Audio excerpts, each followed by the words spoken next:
Did you feel invisible growing up? Like your needs were overlooked or you were see-through? There's actually a name for this. It's called being a glass child. Let's talk about why this happens and how it shapes us. By the end of this video, you'll have clarity on whether you've experienced this, why it matters, and 5 practical ways to begin healing. Okay, so what exactly is a glass child? It's important to know this isn't a mental health diagnosis. Instead, it's a term that describes children who grow up with a sibling facing significant challenges, like mental or chronic illness, disability, or behavioral issues. Because of this, their own needs often take a back seat. The term glass child comes from this idea that they're seen as see-through. Parents might look through them, not at them.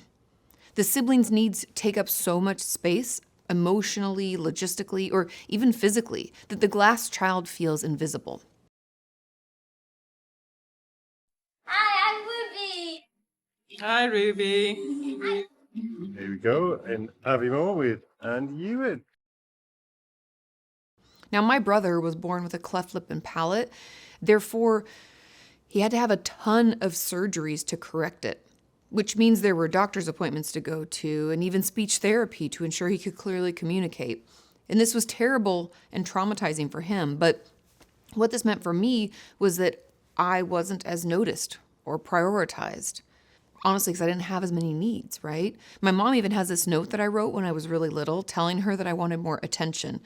It was all spelled incorrectly. And when she showed it to me like many, many years ago, it made me laugh at first, but it broke her heart. She was showing it to me to say how horrible this was. And the more I think about it, the more it breaks my heart for little me, feeling ignored, neglected, and see-through. Growing up like this can feel so complicated. Like, who do you blame? You can't blame your sibling for having a tough time and needing more help. And you can't blame your parents because they were just helping their child that needed it. So what actually ends up happening is we end up blaming ourselves because we feel mad and neglected, like it's our fault for needing more attention and love. And the effects of growing up in that role, they're real, lasting, and honestly worth talking about. So let's dig into it. Here are the 7 most common signs that you may have been the glass child in your family. Number 1, the first and most obvious, is that you felt invisible as a kid. We might have grown up believing our feelings weren't as important as our siblings. Maybe our siblings struggled with an illness, disability, or mental health challenges. And we learned early on to make ourselves smaller, to take up less emotional space. We may have even internalized the idea that as long as we appeared fine or seemed to have it together, we didn't need comfort, support, or attention. Perhaps we even felt guilty for needing anything at all.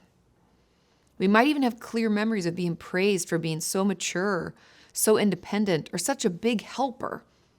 Yet behind praises like that was a sense of loneliness, like no one truly saw who we were or what we needed. It could have felt like the more capable we seemed, the less visible our struggles became.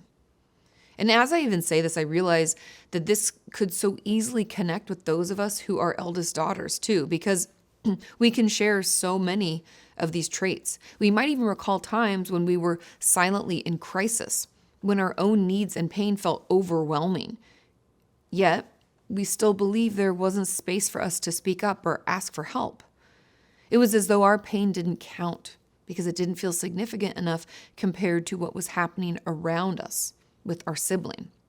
And I even remember when I was doing research for this, it brought up memories of me being told how good I was at taking care of myself, what an old soul I was. I was called that forever, how independent I was. And I took it like with, I don't know, like it was a badge of honor, like I had pride in it. But as I was kind of researching for this video, I realized that maybe wasn't that good. It was like, I thought it was a badge of honor, but it was honestly kind of sad that I had to be so independent so early on, and I had to take on things that were maybe, I don't know, like developmentally ahead of where I should have been, because in my world, it was like the easier I am, the better it is for my family. Like the less that I need, the more need or the more resources could be given to my brother. But let's keep moving. There's a lot more. Moving on to number 2, you became hyper independent early on, kind of like what I was talking about. Because our parents were so focused on our siblings' needs, we quickly learned how to take care of ourselves, right? Sometimes far sooner than we were emotionally ready to. We might have cooked our own meals. I know that I did.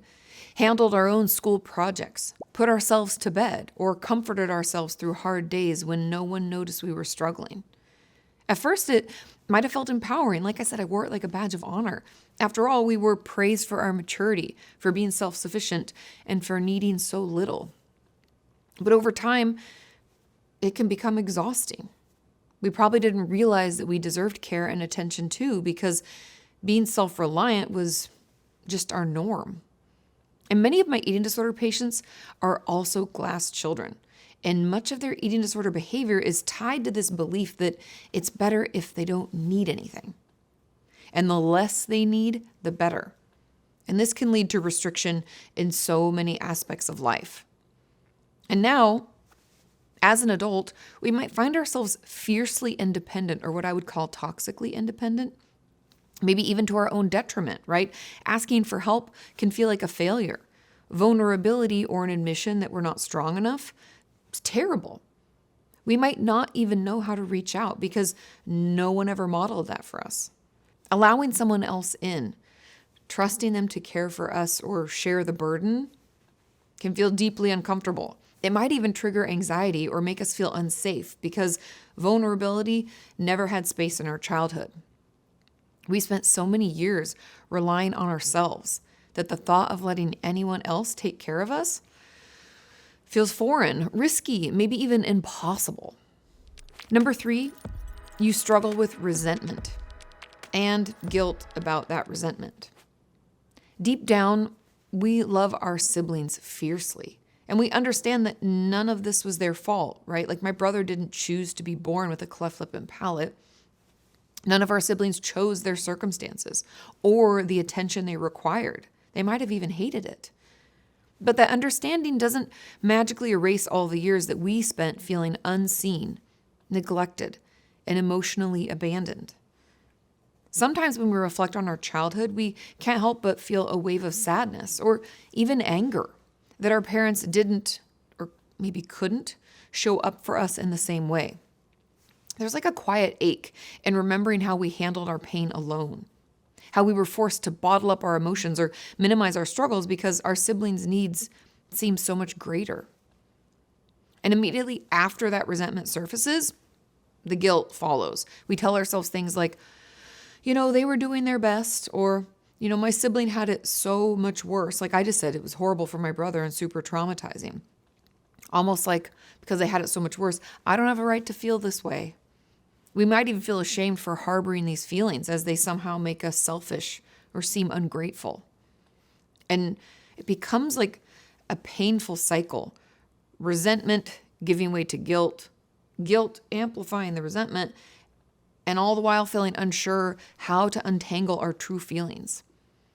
It's as though our experiences and emotions aren't allowed to exist fully without being compared, minimized, or dismissed, even by ourselves.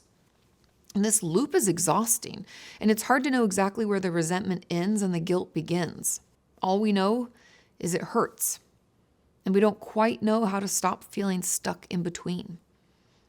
How many of these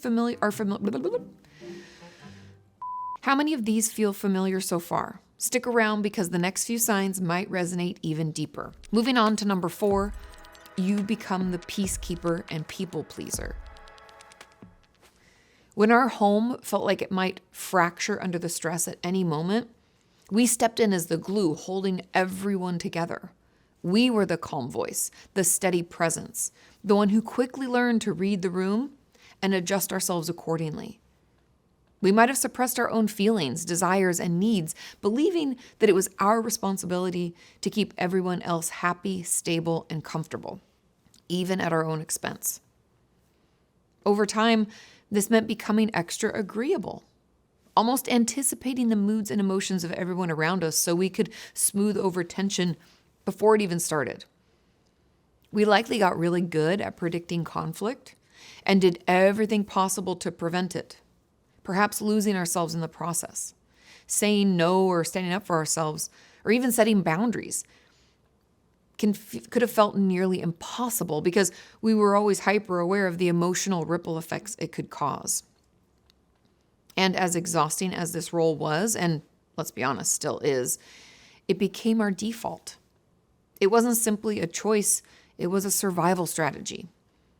We learned early on that being invisible, accommodating, and emotionally vigilant was how we kept ourselves and our families safe. I want to say that again because I feel like it's something I didn't realize until researching for this video, is that we learned early on that being invisible, accommodating, and emotionally vigilant was how we kept ourselves and our families safe. Even now, it's hard to turn that instinct off. It's woven into how we relate to others, how we see ourselves, and how we move through the world. Yet beneath that constant accommodating and pleasing is a quiet, I guess yearning. Yeah, I guess yearning. So it's like this quiet yearning to finally let our guard down and know that the world won't collapse if we show our true self. I have to be honest that I never connected my own issues with people pleasing to this until I was researching for this video. It just goes to show you that there's always more we can learn about ourselves as we, try to be better people, right? Moving on to number 5, you were praised for not needing anything. On the surface, it sounds like a compliment, hearing things like, "You're so easygoing. We never have to worry about you." Or, "You're always so independent. I love that about you." But underneath that praise was kind of an unspoken expectation. Our value depended on needing as little as possible. That one hits hard for me personally. And over time, we may have internalized the idea that our emotions, desires, or struggles were a burden, and that love and acceptance were things we earned by staying quiet, small, and out of the way. That's another one I want to repeat mainly for myself, is that over time, we may have internalized the idea that our emotions, desires, or struggles were a burden, and that love and acceptance were things we earned by staying quiet, small, and out of the way. Oh, heavy. So as a result, many of us can still feel deeply uncomfortable expressing our emotions. We might hesitate before asking for help or support, can feel guilty, that we needed anything at all. Crying, speaking openly about our struggles, or even simply taking a break when things become overwhelming can trigger feelings of anxiety, shame, or self-judgment. It can feel like our needs or even our very selves are just too much. Moving on to number 6, you struggle with self-worth. When our needs were consistently deprioritized, we internalized the message that we weren't important, that other people always mattered more, and that our value depended on being helpful, quiet, capable, or effortlessly put together. As children, we learned that love and attention weren't guaranteed. They felt conditional, something we had to earn by minimizing our own needs or by making ourselves useful. And now, as adults, many of us find ourselves caught in patterns of overperforming, overgiving, or constantly striving to overachieve, secretly hoping that if we just accomplish enough, someone will finally notice. We might chase promotions, degrees, or praise, or pour endless energy into taking care of everyone else, quietly hoping that this will somehow fill the emptiness that we feel inside. But each achievement feels hollow, never fully able to soothe that lingering sense that we're still not quite enough. Because what we really needed and still need is not external validation, praise, or even accomplishments. We need to believe deeply that we're worthy just as we are. Not because of what we do or how useful we can be. No amount of success or productivity can heal a wound caused by feeling unseen, neglected, or possibly unloved. Number 7, you have a complicated relationship with caregiving. Growing up, many of us were placed into caregiving roles long before we were emotionally or developmentally ready. I am younger than my brother by almost 4 years, yet I acted, and still people will assume that I'm the oldest because I did a lot of things that an older child would do in that sibling relationship or in the dynamic of my family. And that just kind of goes to show that, like, when I was growing up, I was in this caregiving role, or I was the responsible kid, like way before I probably should have been, right? I should have been the youngest, being like, I don't know, maybe a little more wild and crazy. And so we may have found ourselves supporting our siblings, managing household chaos, or comforting an overwhelmed parent, or even taking on responsibilities usually reserved for the adults. Caregiving became second nature. Not necessarily because we chose it, but because it was what our families needed from us. As adults, we can find ourselves instinctively stepping into caretaker roles in our friendships, relationships, or even our careers.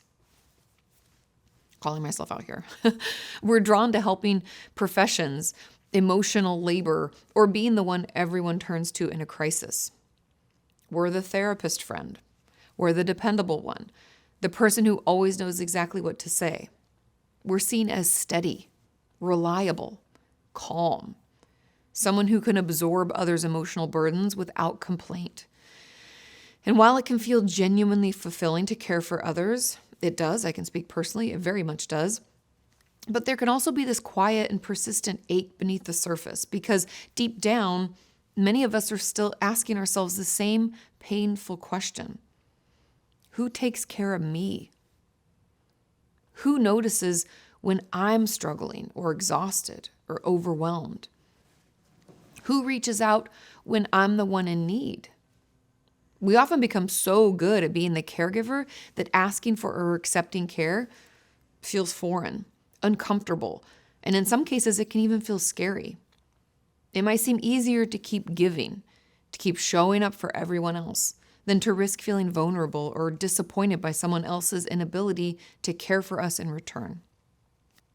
Okay, so what can we do about it, right? Okay, this is me, this is you.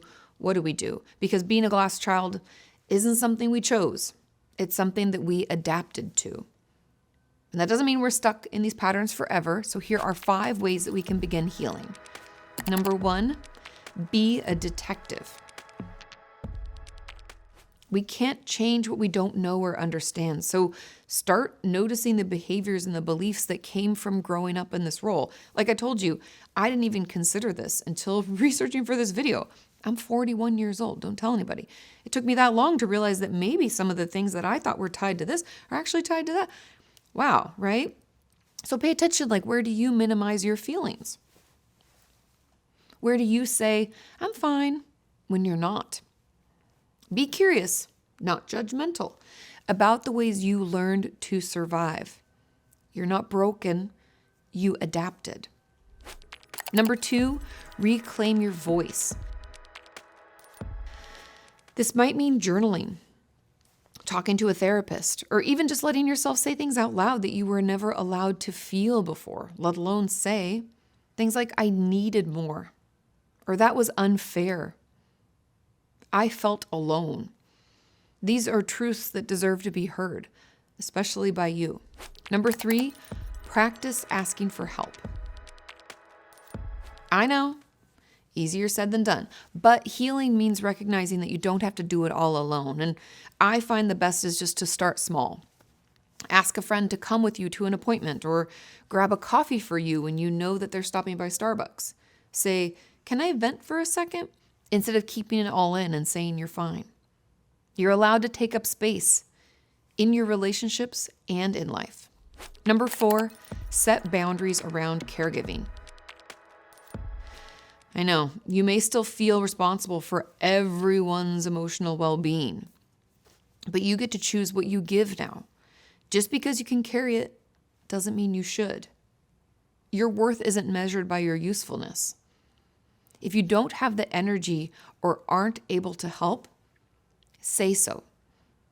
And know that you don't have to give a huge explanation. I used to do that all the time. I'd try to say no, and then I'd give this ginormous explanation, which almost makes it sound more made up or worse than it initially was. You can just say, I wish I could help you out with this, but I can't.